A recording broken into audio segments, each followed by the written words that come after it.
ৰুমি কলিতা দত্তৰ কথাৰে দীপ দীপাংকৰ লাহনৰ পাঠেৰে মৃত্যুৰ প্ৰত্যাহ্বান। দিহিং পাৰৰ বালি চাপৰিত মই অকলশৰে বহিছো। নদীৰ বুকুত ধীৰে ধীৰে বৈ যোৱা পানীবোৰে হাঁহিছে। মৃত্যুৰে বাৰু মোক চাই আছে নেকি? বেৰিনাৰ মাজৰ ওখ ওখ শিমলুবোৰে মোক কিবা কব খুজিছে। মৃত্যুৱে বাৰু মোক মাতিছে নেকি? জীৱবোৰ মৰিলে থৰঙা হয়। মই যেতিয়া মই মৰিম জানো? মোক তুমি জানো জীয়াই নাৰাখিবা? মৰিবলৈ জানো এৰি দিবা মোক? মই মৰিবলৈ নোখোজো, জীয়াই থাকিব খোজো। তোমাৰ বুকুৰ মাজত, তোমাৰ জীৱনৰ ৰঙীন বেতুপাতত।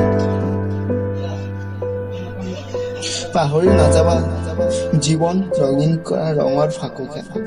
পাহৰি নাযাবা জীৱন ৰঙীন কৰা ৰঙৰ ফাকু খেলা। নিষ্পাণ মনক জীপাল কৰা তোমাৰ আকুল প্ৰত্যাহ্বান।